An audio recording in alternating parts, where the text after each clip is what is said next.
حضرت عمر رضی اللہ تعالیٰ عنہ جب ایمان لائے تو آپ نے ایک ایک کافر کے گھر کے دروازے پہ کھڑے ہو کے کہا کہ تم کمزوروں کو مارتے تھے، میں تمہیں بتانے آیا ہوں میں محمد عربی کا نوکر بن گیا۔ بلکہ آپ نے اعلان کیا جس نے اپنی بیوی کو بیوہ اور بچوں کو یتیم کروانا ہو اور اپنے ماں باپ کی کمر کو جھکانا ہو وہ عمر کے مقابلے میں آئے۔ اللہ اکبر۔ زنیرہ نامی ایک خاتون تھی، بہت کمزور، راوی کہتا ہے کہ اس کی ہڈیوں میں گودا نہیں تھا، عشق رسول تھا، اور اس کا ظالم آقا اس کو مارتا ہے، اور جب مار مار کے تھک جاتا ہے ادھر سے عمر آ رہے ہیں، یہ اسلام لانے کی پہلے کی کہانی ہے، ادھر سے عمر آ رہے ہیں تو اس نے کہا عمر تم جوان آدمی ہو تو یہ چھوڑتی نہیں ہے اپنے نبی کا نام، ذرا تم آؤ۔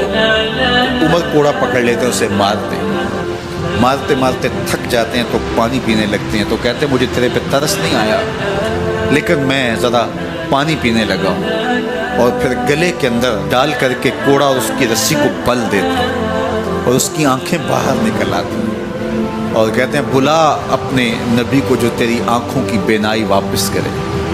اللہ اکبر۔ تو اس نے آسمان کی طرف منہ کر کے کہا مالک میں کبھی بھی آنکھوں کی بینائی نہ مانگتی لیکن اب تیرے نبی کی عزت کا سوال ہے۔ آنکھوں کی بینائی واپس ہو جاتی ہے۔ زنیرہ کو بڑا مارا، آج عمر گلیوں میں آنکھوں میں آنسو ہیں اور عجیب دل بے تاب ہے اور کہتے ہیں آؤ بھائی میں حضور کا غلام بن گیا ہوں، تمہیں بتانے آیا ہوں۔ زنیرہ نے موڑ کاٹا تو آگے عمر یہ آواز دے رہے تھے۔ زنیرہ ایک کونے پہ کھڑے ہو کے رو کے کہتی ہے عمر تم تو بڑے اس دن جوش و غضب میں تھے اور تم مارتے ہوئے تھکتے نہیں تھے۔ تو عمر نے کہا زنیرہ اس دن میں نے دیکھا نہیں تھا، اب میں محمد عربی کو دیکھ آیا ہوں۔ جنہ ویکھیا نہیں ہو کرن گلاں، جنہ ویکھیا نہیں ہو کرن گلاں، جنہ ویکھیا ہو تے بول دے، جڑے محرم راز حقیقت دے اور راز حقیقت کھول دے۔ تو حضرت عمر رضی اللہ تعالیٰ عنہ ایمان لائے۔ حضرت عبداللہ ابن مسعود رضی اللہ تعالیٰ عنہ فرماتے ہیں کہ حضرت عمر کا ایمان لانا مسلمانوں کے لیے عزت کا سبب تھا، ان کا ہجرت کرنا مسلمانوں کی نصرت تھی اور ان کی خلافت مسلمانوں کے لیے رحمت تھی۔ حضرت عمر رضی اللہ تعالیٰ عنہ وہ ہیں کہ میرے حضور نے فرمایا لوگوں جب نیک لوگوں کا ذکر کرو تو میرے عمر کا تذکرہ ضرور کیا کرو۔ میرا عمر وہ ہے کہ جب وہ ایک سمت سے آ رہا ہو، ایک گلی اور بازار سے آ رہا ہو تو شیطان بھی آ رہا ہو عمر کو دیکھ کے راستہ تبدیل کر لیتا ہے۔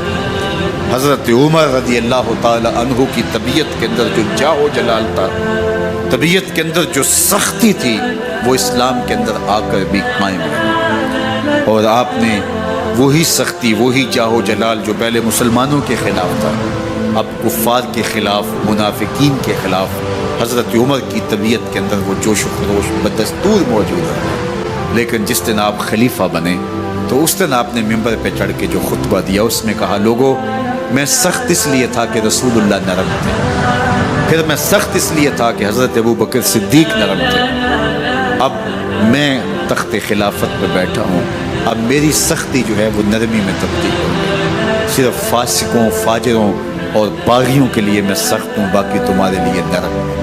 سب سے کم جو تنخواہ بیت المال سے اگر کسی وجود نے لی ہے تو وہ حضرت عمر رضی اللہ تعالیٰ نے صرف 2 جوڑے لیتے تھے سال میں، اور راوی کہتا ہے کہ میں نے دیکھا ہے کہ اس میں بھی 17 پیوند لگے ہوتے تھے۔ حضرت عمر رضی اللہ تعالیٰ عنہ کا طرز زندگی، آپ کا انداز معاشرت اور آپ کا انداز خلافت، ہر لمحہ آپ کی زندگی کا اٹھا کے دیکھیے کتنی مرتبہ قرآن حضرت عمر کی رائے کے مطابق نازل ہے۔ اللہ تعالیٰ جل شانہ نے ان کو صاحب الہام بنایا تھا۔ ہر امت میں کوئی صاحب الہام ہوتا ہے، حضور کی امت کا صاحب الہام حضرت عمر رضی اللہ تعالیٰ، اور آقا کریم نے انہیں اپنا وزیر قرار دیا۔ فرمایا میرے 2 وزیر آسمانوں میں ہیں، 2 وزیر زمینوں میں ہیں۔ آسمانوں کے وزیر جبرائیل اور میکائیل ہیں اور زمین کے وزیر ابو بکر اور عمر رضی اللہ تعالی عنہما۔ ایک دن حضرت عمر بیٹھ کے رو رہے تھے تو کسی نے کہا حضرت رو کیوں رہے ہیں؟ فرمایا کہ میں اس لیے رو رہا ہوں کہ فلاں پل سے बकरियां गुजरी हैं, तो पुल के अंदर शिकस्तगी थी, टूटा हुआ था पुल दरमियान में, उसमें एक बकरी की टांग टूट गई है। तो मैं डरता हूं कि मेरा रब ये ना पूछे कि उमर तूने पुल सही तामीर नहीं करवाए थे कि एक बकरी की टांग क्यों टूटी है। ये हैं हजरत उमर रज़ी अल्लाह ताला अन्हु। अल्लाह अकबर। तो अल्लाह ताला जल्ला शानहू ने हजरत सैयदना उमर बिन खत्ताब रज़ी अल्लाह ताला अन्हु से जो काम लिया, मुख्तसर दौरे खिलाफत के अंदर 10 साल 6 माह 4 दिन आपने खिलाफत फरमाई है, लेकिन कहाँ से चले और यहाँ मकरान तक, बलोचिस्तान का हिस्सा है, यहाँ तक आपके सल्तनत की हुदूद वसी, उधर आर्मीनिया तक जा पहुँचे, हमस फतह किया, कादसिया, यरमूक। आप जरा देखिए कि कहाँ तक आपकी फौजों के घोड़े दौड़ते रहे, और अल्लाह ताला जल्ला शानहू ने उनको जो तवानाई, अदल व इंसाफ की कुव्वत अता फरमाई। अल्लाह अकबर। जब ज़मीन पे अदल किया हो तो ज़मीन भी हुक्म मानती है, और हज़रत उमर वो थे जिनका हुक्म हवाएं भी मानती थी, ज़मीन भी मानती थी, जिनका हुक्म जो है वो आग भी तस्लीम करती थी और दरिया भी उनका हुक्म माना करते थे। मिस्र के अंदर ये रस्में बद जारी थी कि साल के बाद एक दोशीज़ा को जेवरात पहना के अच्छे लिबास में मलबूस करके दरिया की भीड़ चढ़ाया जाता, उसकी कुर्बानी दी जाती, उसका खून बहता तो दरिया चलता। जब मुसलमानों ने मिस्र फतह किया तो गवर्नर ने लिखा कि इस्लाम तो इस तरह की रसूम की इजाज़त नहीं देता, लेकिन खुश्क साली है, लोगों की फसलें वीरान पड़ी है, तो हज़रत क्या किया जाए। तो हज़रत उमर रज़ियल्लाहु ताला अन्हु कागज़ के टुकड़े पे लिखते हैं, बिस्मिल्लाहिर्रहमानिर्रहीम। मिस्र के नील की जानब उमर का ख़त लिखते हैं, नील अगर तू अल्लाह के हुक्म से चला करता है तो चल, वरना हमें तेरे चलने की कोई हाजत नहीं है। और कासिद को कहा ये ख़त ले जाओ और जाके दरियाए नील में फेंक दो। कासिद जाके ख़त दरियाए नील में फेंक देता है, पानी आता है, ऐसा दरियाए नील चला, 14 सदियां हुई हैं, आज तक कभी बंद ही नहीं हुआ। दरिया हुक्म मानते, आग निकलती है। लोग हज़रत उमर रज़ियल्लाहु ताला अन्हु के पास आए, हज़रत लावा फूटा है, आग निकल रही है और मदीने की तरफ बढ़ रही है, अब क्या किया जाए। फायर ब्रिगेड तो ज़माने में थी नहीं। उमर ने अपनी कमीज़ उतारी, जिस कमीज़ पे 17 पैबंद लगे हुए थे चमड़े के, कहा ये कमीज़ ले जाओ, जिधर आग बढ़ रही है आगे ढालना, आग पीछे भाग जाएगी। जलजला आता है तो ज़मीन पे दुर्रा मारते हैं, ज़मीन रुक जा, क्या उमर ने तेरी छाती पे अदल नहीं किया है। तो ये उमर हैं रज़ी अल्लाह ताला अन्हु कि जिनके इंसाफ की वजह से, जिनके अदल की वजह से अल्लाह ताला की रहमत, उसकी बरक़ात का नुज़ूल होता था, और अल्लाह ताला ने मुसलमानों को वो आबरूमंद हुकूमत दी। कायनात की तारीख के अंदर ऐसी हुकूमत आपने नहीं देखी होगी जो हज़रत उमर ने हुकूमत की है। अल्लाह अकबर।